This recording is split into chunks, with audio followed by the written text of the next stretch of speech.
नमस्कार दोस्तों PCS academy में मैं आप सभी लोगों का स्वागत करता हूं।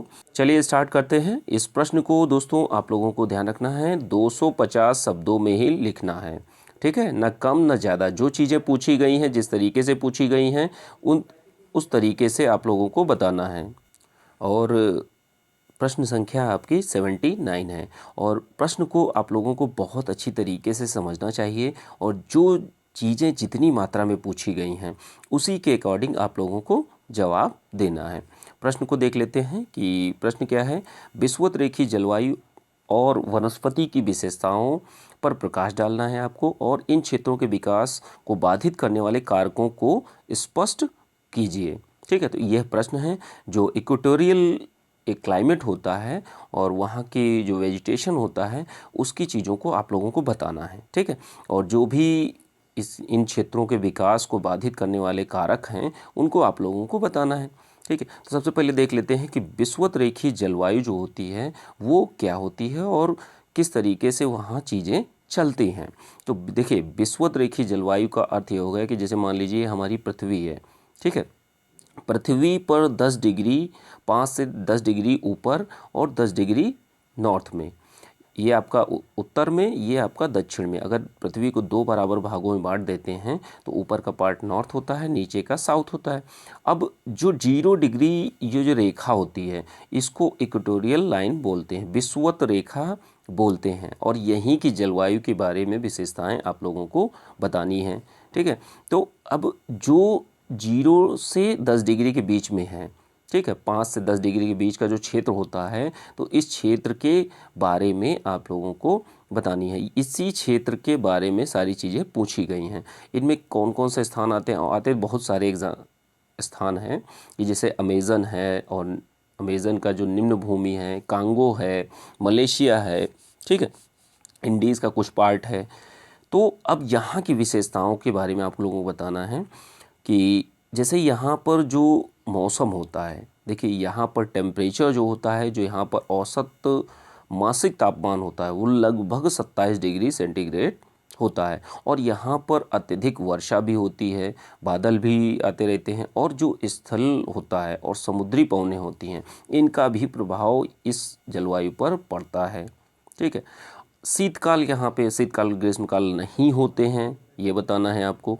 और वर्षा जो होती है, लगभग वर्षा 152 से 250 सेंटीमीटर के बीच में होती है। और प्रत्येक दिन में होता क्या है कि यहाँ पर कि जैसे तेज चमक और गरज के साथ में बिजली चमकती है और गर्जन के साथ में संवहनी वर्षा होती है।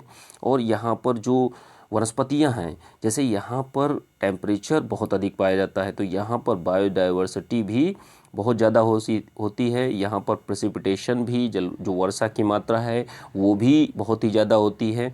प्रकाश की मात्रा बहुत कम होती है, ठीक है। प्रकाश की मात्रा होती बहुत है, लेकिन जैसे जो यहाँ के पौधे होते हैं तो पौधे प्रकाश के चक्कर, मतलब प्रकाश पाने के लिए ये काफ़ी लंबाई तक काफ़ी ऊंचे होते चले जाते हैं। और जो यहाँ की वनस्पतियाँ होती हैं तो वनस्पतियों में बहुत सारी चीज़ें आती हैं कि जैसे सदाबहार वृक्ष हैं, महोगनी है, आबूनास है, ठीक है। और क्या क्या चीज़ें हैं, जैसे पाम वृक्ष है और परजीवी पौधे, वृक्षों के नीचे जो फर्न होते हैं, आर्किड पाए जाते हैं। और टेम्परेचर अगर यहाँ ज़्यादा होता है तो बायोडाइवर्सिटी भी यहाँ की बहुत ही ज़्यादा होती है, जो जैव विविधता होती है यहाँ पर होती है। और यहाँ पे कई प्रकार के जो जीव जंतु हैं वो भी आपके पाए जाते हैं। दैनिक तापांतर जो होता है वो बहुत कम होता है क्योंकि यहाँ हवाएं चलती ही रहती हैं और स्थल का भी प्रभाव पड़ता है, ठीक है। और यहाँ के जो पौधे होते हैं, पौधे जो होते हैं वो ऊर्ध्वाधर रूप में बढ़ते हैं, इतना ध्यान रखिएगा। और क्या है, विषुवत-रेखीय जलवायु जो होती है यहाँ पर अत्यधिक गर्मी पड़ती है और बहुत सारी टाइप्स की वनस्पतियाँ भी पाई जाती हैं। जो आपका प्रेसिपिटेशन है, वर्षण है, वो अधिक मात्रा में, बहुत ही अधिक मात्रा में पाया जाता है। अब यहाँ पर जो वृक्ष होते हैं, वृक्ष जो प्रकाश की प्राप्ति के लिए ऊर्ध्वाधर रूप में उठते चले जाते हैं। यहाँ पर कई प्रकार की घास भूमियाँ भी पाई जाती हैं, झाड़ियाँ भी पाई जाती हैं, ठीक है। तो ये सारी चीज़ें विषुवत-रेखीय जलवायु में पाई जाती हैं 5 डिग्री से 10 डिग्री उत्तर और दक्षिण में, ठीक है। तो इन चीज़ों के बारे में आप लोगों को सारी चीज़ें, जितने भी पॉइंट्स हैं, इन पॉइंट्स को आप लोगों को डालना है। ठीक है।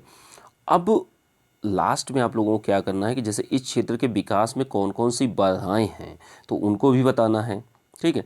तो अब इसमें क्या है कि अत्यधिक गर्मी होती है, यहाँ पर अत्यधिक गर्मी होती है, तो जो लोग रहते हैं यहाँ पर, तो उनकी शारीरिक अक्षमता बहुत ज़्यादा होती है, मानसिक अक्षमता भी होती लगती है। और यहाँ पर रोगों का प्रसार बहुत ज़्यादा होता है कि जैसे मलेरिया हुआ, पीत ज्वर हुए, तो यहाँ के लोगों को ये आम बात होती है। ठीक है। यहाँ पर कई प्रकार के बैक्टीरिया होते हैं और कीटों का भी प्रसार रहता है। बहुत सारे जीव जंतु, पेड़ पौधे, ये सारी चीज़ें पाई जाती हैं। और जो यहाँ के वृक्ष होते हैं वो वृक्ष बहुत ही ज़्यादा सघन होते हैं, मतलब घने होते हैं। ठीक है। काफ़ी पास पास होते हैं और जो बहुत ही ज़्यादा घने होते हैं, तो यहाँ पर जीवन की संभावनाएं जो हैं बहुत ही कम हो जाती हैं। और यहाँ की जो घासें हैं, घासें भी बहुत ही ज़्यादा जो लंबी होती हैं, झाड़ियाँ भी होती हैं। और यहाँ पर मृदा क्षरण भी बहुत ही ज़्यादा, जैसे मान लीजिए इस क्षेत्र में पानी की मात्रा बहुत ही ज़्यादा है। ठीक है। जैसे वर्षा जो होती है, तो वर्षा प्रेसिपिटेशन जो होता है वो बहुत ही ज़्यादा होता है। तो जब पानी अधिकतर जब नीचे ज़मीन पर जाएगा, तो यहाँ से जो मृदा है, मृदा एक जगह से दूसरी जगह प्रवाहित या अपरदित होती रहती है। ठीक है। और यहाँ की मृदा क्षरण की जो दर है वो बहुत ही ज़्यादा होती जा रही है। अब यहाँ के जो लोगों को विकास करना है वो विकास इसीलिए नहीं हो पाता है क्योंकि यहाँ पर जैसे अगर किसी यहाँ पर लकड़ी कटाई होनी है तो लकड़ी काटने में भी बहुत बड़ी समस्याएं हैं कि इतने घने घने जंगल हैं, यहाँ पर सारी चीज़ें हैं, तो उससे क्या है, लोग अंदर जा नहीं पाते। ठीक है। और यहाँ पर अनेक प्रकार के जीव जंतुओं का भी समावेश पाया जाता है, तो जिससे क्या होता है कि यहाँ पर जीवन संभव नहीं हो पाता है। ठीक है। अब निष्कर्ष में आप लोगों को क्या लिखना है कि अच्छे तरीके से निष्कर्ष के रूप में आप लोगों को बताना है सारी चीज़ें कि इन क्षेत्रों को जो बाधक हैं तो उन पे किस तरीके से हम लोग आगे कार्य कर सकते हैं, जो बाधाएं हैं उनको। क्योंकि देखिए यहाँ पर जो गर्मी होती है वो प्राकृतिक रूप से बहुत ही ज़्यादा होती है। ठीक है। अब गर्मी की वजह से यहाँ पर जलवायु विविधता बहुत ज़्यादा पाई जाती है और जो वहाँ का जलवायु है तो उसमें वर्षा की मात्रा भी बहुत ही ज़्यादा होती है। बहुत सारे रीजंस हैं, जो वहाँ का स्थल खंड है और वहाँ की जो समुद्री हवाएं हैं ये तापांतर को भी प्रभावित करते हैं जाके। ठीक है। तो अब क्या करना है, हम कुछ चीज़ों पे धीरे धीरे लकड़ी की कटान और सारी चीज़ों को हम ठीक कर सकते हैं। वहाँ के लोगों के लिए कुछ स्वास्थ्य सुविधाएं भी उपलब्ध करा सकते हैं। तो बाधाओं के लिए, जैसे बाधाएं तो आपने बता दी, तो बाधाओं में आप लोगों को थोड़ी सी चीज़ें और भी बतानी चाहिए कि इसके लिए हम कुछ कर सकते हैं तो क्या कर सकते हैं। आप अपनी तरफ से भी व्यू दे सकते हैं। ठीक है। निष्कर्ष में आप लोगों को अच्छे तरीके से निष्कर्ष को लिखना है और ये पॉइंट्स मैंने दिए हैं, कुछ पॉइंट्स आप अपनी तरफ से भी डाल सकते हैं। ठीक है। क्योंकि आप लोगों को 250 वर्ड शब्द में आप लोगों को लिखना है। ठीक है। 250 वर्ड में, 250 वर्ड में आप लोगों को इस क्वेश्चन को लिखना है। और कुछ पॉइंट्स आपने भी बुक पढ़ रहे होंगे और नोट्स पढ़ रहे होंगे, तो उससे भी आप लोगों को जो चीज़ अच्छे कीवर्ड या अच्छे पॉइंट्स मिलते हैं तो आप लोग उसको यहाँ पर डाल सकते हैं और अपना उत्तर एक बेहतरीन उत्तर में परिवर्तित कर सकते हैं। और लिखने के बाद मुझे व्हाट्सअप नंबर, ये मेरा व्हाट्सअप नंबर है, तो इस पर आप लोगों को सेंड करना है। और टेलीग्राम पर पीसीएस एकेडमी का चैनल है तो उसको आप लोग ज्वाइन कर लीजिए। मैं उसी पर सारे के सारे उत्तर आप लोगों को भेजता हूँ, तो वहाँ से दूसरों के उत्तर देख सकते हैं। और दोस्तों, दूसरों के उत्तर देखना बहुत ही ज़्यादा ज़रूरी है। क्यों ज़रूरी है? क्योंकि जब तक आप दूसरों के उत्तर नहीं देखेंगे तब तक आप अपनी कमी और दूसरे की कमी में क्या दिक्कतें हैं, क्या कौन कौन से पॉइंट्स डाले हैं, आपने क्या कौन से पॉइंट डाले हैं, ये सारी चीज़ें दूसरों के जो आंसर्स हैं उनको आप लोग देखने के बाद ही पता चल पाएगी। ठीक है। तो लिखने के बाद आप लोग इसी व्हाट्सएप नंबर पर आप लोग मुझे सेंड करिए। चलिए आगे देखते हैं। आज जीएस सेकंड पेपर का यह क्वेश्चन है और प्रश्न संख्या 80 है और 200 शब्दों में इस प्रश्न को लिखना है। जो भी चीज़ें हमारे यहाँ पूछी गई हैं इस प्रश्न में, ठीक है, तो उसका जो जवाब देना है आप लोगों को बहुत ही जितनी मात्रा में पूछा गया है उसी के अनुसार आप लोगों को देना है। ठीक है।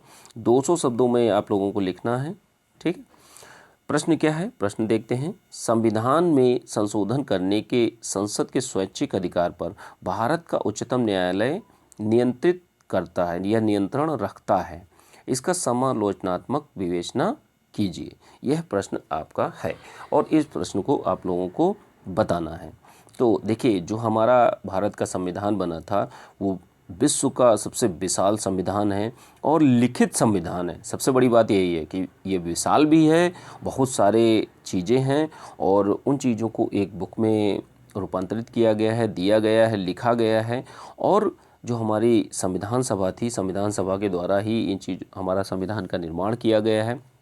और यह है क्या कि लिखित संविधान होते हुए भी यह नम्य और अनम्य का मिश्रण है। मतलब यह एक नम्य का भी, नम्य का मतलब यह है कि नरम, और अनम्य का मतलब है कि कठोर।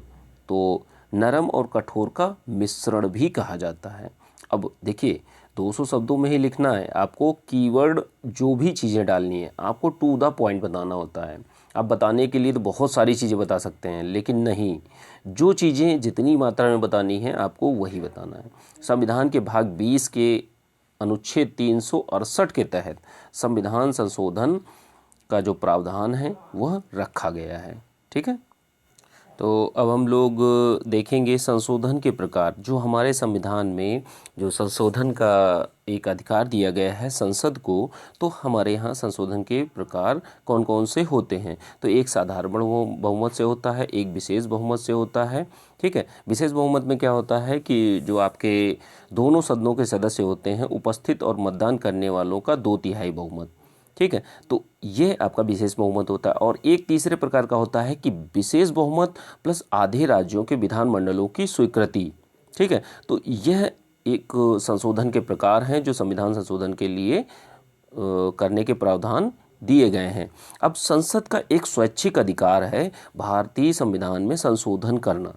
ठीक है, अब वो गलत करती है, सही करती है, किस तरीके से करती है, तो इन चीज़ों पर कुछ मर्यादाएं भी, जो एक लिमिटेशंस हैं, वो भी लगाई गई हैं। संसद और उच्च जो आपका सुप्रीम कोर्ट है उसमें एक सामंजस्य रहे और राज्य के प्रत्येक अंग पर एक कुछ ना कुछ मर्यादाएं लगाई हैं। और अगर संसद इन चीज़ों का उल्लंघन करती है तो वो क्या है, जो उच्च न्यायालय है, उच्च न्यायालय को जो भी कानून बनाया गया है उसको शून्य घोषित करने का अधिकार है। और यह किस अनुच्छेद के तहत आता है, तो यह अनुच्छेद 13 के तहत भी एग्जाम्पल देख सकते हैं कि अनुच्छेद 13 के तहत कहा गया है कि अगर कोई भी विधि ऐसी संसद के द्वारा बनाई जाती है जो मौलिक अधिकारों का उल्लंघन करती है या कम करती है, तो उसको अनुच्छेद 13 के अनुसार वो शून्य घोषित की जाएगी। ठीक है, अब बहुत सी बार वर्तमान में भी अभी कई बार सुप्रीम कोर्ट ने अभी हाल ही में एक निर्णय दिया गया है, तो दिए ही जाते रहते हैं। तो सुप्रीम कोर्ट क्या करता है, सुप्रीम कोर्ट किसी डिसीजन को बदलता है तो सरकार क्या करती है, सरकार उसी डिसीजन को पलट कर ले आती है। ठीक है, तो अभी आलोक वर्मा का एक डिसीजन है तो उनमें भी यही देखने को मिल रहा है कि सुप्रीम कोर्ट ने उनकी बहाली करी और 2 दिन के बाद कैबिनेट का जो निर्णय आया है तो उसमें क्या कहा गया है कि उनको हटा दिया गया। तो ये कहीं ना कहीं जो हमारी संस्थात्मक व्यवस्था है और जो न्यायालय है उसके बीच में एक टकराव की स्थिति बनी हुई है। और इन्हीं चीज़ों के बचाव के लिए, ठीक है, कि ऐसी स्थिति ना उत्पन्न हो और जो एक नियंत्रण है संसद पर, एक अच्छी तरीके से जो अच्छे प्रकार का नियंत्रण होना चाहिए जिससे जनता की भावनाओं और जनता के हितों की रक्षा की जा सके। जो अधिकार हैं, स्वतंत्रता है, समानता है, तो इन सब चीज़ों की जो महत्ता है उस पर अच्छे से कार्य हो सके। तो टकराव की स्थिति बहुत बार बन चुकी है, तो इसी चीज़ों को हटाने के लिए या इनका निराकरण करने के लिए मौलिक अधिकार ढांचे का या मौलिक ढांचे का सिद्धांत दिया गया था। ठीक है, और मौलिक ढांचे का सिद्धांत 42वें संविधान संशोधन के तहत दिया गया था। और केशवानंद भारती केस में भी 1973 में कहा गया था कि, और जो ये पीठ थी वो पीठ 13 जज अधिकतम अभी तक की बनी 13 न्यायाधीशों की एक संविधान पीठ थी। और इस पीठ में बनाया गया था कि जो केशवानंद भारती केस है उसमें यह चीज़ें बताई गई थी और सुप्रीम कोर्ट ने इस केस के माध्यम से मौलिक ढांचे का सिद्धांत दिया था कि जो मौलिक ढांचे का सिद्धांत क्या है कि जो बेसिक चीज़ें हैं, संविधान की जो बेसिक चीज़ें हैं, संसद उसको उसमें कोई संशोधन नहीं कर सकती है, उसमें कोई चेंज नहीं कर सकती है। ठीक है। और संसद क्या है, संसद अगर कोई गलत कानून बनाती है या मौलिक अधिकारों या बेसिक स्ट्रक्चर के खिलाफ में कोई उनको उन अधिकारों को कम करने का प्रयास करती है तो उसमें फिर हस्तक्षेप आपकी न्यायालय करेगी। और न्यायालय को कौन सा अधिकार है, जो पुनरावलोकन का सिद्धांत है कि इस सिद्धांत के तहत क्या कहा जाता है कि जैसे कोई कानून बना तो उसका पुनरीक्षण कर सकती है। ठीक है। लेकिन होता क्या है कि जैसे कोई भी संविधान संशोधन है तो उस पर न्यायालय में चुनौती नहीं दी जा सकती। ठीक है, ध्यान रखिएगा, उसका पुनरावलोकन हो सकता है लेकिन क्या है, उस पर कोई भी किसी भी प्रकार से चुनौती नहीं दी जा सकती है। ठीक है। अब कुछ बातें हैं कि जो संसद है और हमारी जो न्यायालय है, देखिए जो हमारी जनता है, जनता और संविधान, संविधान हमारे यहाँ सर्वोच्च है और जो संविधान है उसका जो स्रोत है वो जनता है। और हमारी जो प्रस्तावना है उसमें स्टार्टिंग लाइन भी होता है कि हम भारत के लोग ये चीज़ बनाते हैं। ठीक है, यह संविधान को निर्मित करते हैं। ठीक है, तो भारतीय लोगों ने ही किया है। लेकिन कभी कभी ऐसी स्थितियां आ जाती हैं कि जो संसद का स्वैच्छिक अधिकार है उस पर ज़रूरत पड़ती ही है समय समय पर कि वह नियंत्रण लगाए, नहीं तो अनियंत्रित रूप से कोई भी सरकार आती है तो वो एक बिल के माध्यम से या विधेयक के माध्यम से संविधान में संशोधन करके लोगों या जनता की जो भी अधिकार हैं उनको कम कर सकती है, उनको ख़त्म भी कर सकती है। ठीक है। और निष्कर्ष के रूप में आप लोगों को क्या लिखना है कि सुप्रीम कोर्ट ने न्यायिक समीक्षा मूल ढांचे का सिद्धांत के द्वारा जो संसद के स्वैच्छिक अधिकार हैं उनको नियंत्रित करने का प्रयास करती रहती है और कुछ मामलों पर अपने डिसीजंस भी देती है, अपने निर्णय भी देती है जो जनता की बेहतरी के लिए होते हैं। ठीक है, जो समाज है समाज की बेहतरी के लिए होते हैं और यह नियंत्रण बहुत ज़रूरी भी है। ठीक है, तो इस तरीके से आप लोगों को लिखना है और कुछ पॉइंट्स आपको अपनी तरफ से भी ऐड करने हैं। ऐड करने के बाद अगर आपको कोई पॉइंट्स पता हैं तो उनको भी ऐड कर सकते हैं। ऐड करने के बाद अपना उत्तर बहुत ही बेहतरीन बना सकते हैं। ठीक है, और इंट्रोडक्शन पार्ट, बॉडी पार्ट और कंक्लूजन पार्ट, 3 पार्टों में आप लोगों को लिखना होता है। और कोटेशन का भी आप लोग यूज़ कर लिया करें। जैसे जो पॉलिटी है, जो राज्य व्यवस्था है, राज्य व्यवस्था से संबंधित जैसे इस पाठ से संबंधित, संविधान संशोधन से संबंधित किसी ने कोई वक्तव्य कहा तो उसको भी आप लोग ऐड कर सकते हैं यहाँ पे। ठीक है, या अपने देश के संविधान से संबंधित कोई बात कही गई है तो जो इस प्रश्न में पूछा गया उसके अकॉर्डिंग जो भी चीज़ें रिलेवेंट हैं तो आप लोग यहाँ पर ऐड कर सकते हैं। ऐड करने के बाद अपने उत्तर को बेहतरीन बना सकते हैं।